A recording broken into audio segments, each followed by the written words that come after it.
Mara always hated the dark, but this night felt different. Her bedroom was quiet, the kind of suffocating silence that made her ears strain for any sound. She rolled onto her side and froze.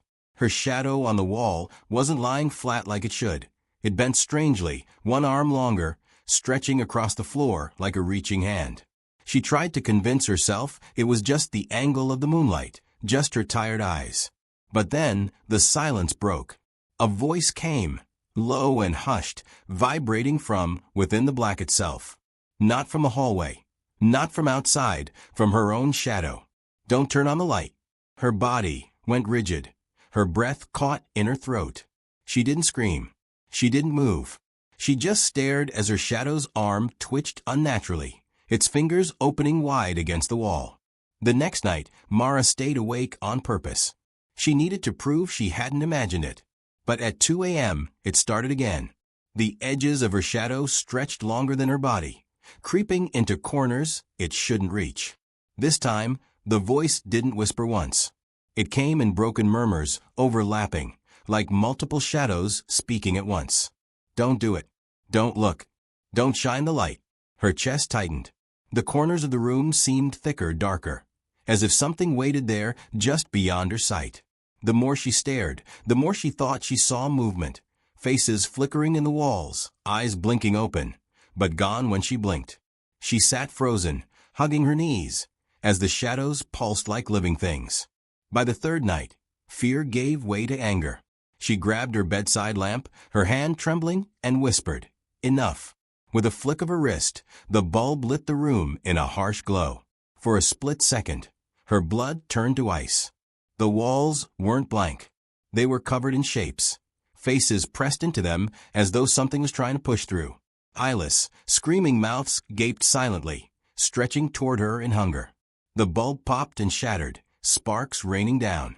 The darkness swallowed her room again, thicker than before. And from every corner, voices rose in fury, hissing in unison. "We told you not to." Mara cowered on the floor, glass cutting into her knees. But the voices didn't stop. They surrounded her, filling the room like 100 whispering mouths. "You aren't meant to see them.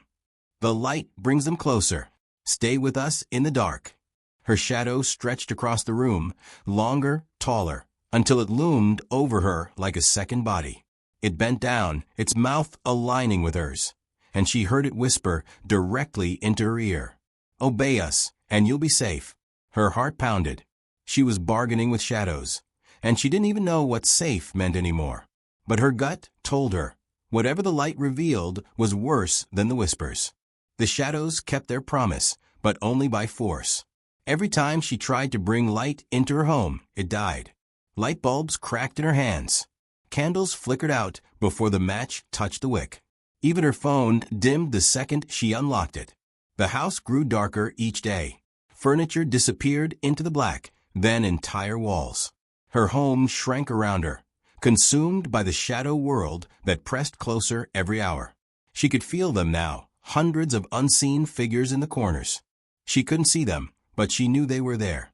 Their breaths filled the silence. Their whispers grew sharper, and always they begged, "Don't turn it on. Don't turn it on. Don't turn it on." Desperation finally drove her to break the pact. She clawed through drawers until she found a flashlight she hadn't used in years. Her hands shook as she clicked it on. This time, the light didn't die. The beam cut through the dark, revealing a truth she wasn't ready for. Her room was gone. The bed, the walls, the ceiling, all replaced by a vast stage of rotting wood. And in front of her, rows upon rows of figures sat in the shadows. Not shadows, people. Or what used to be.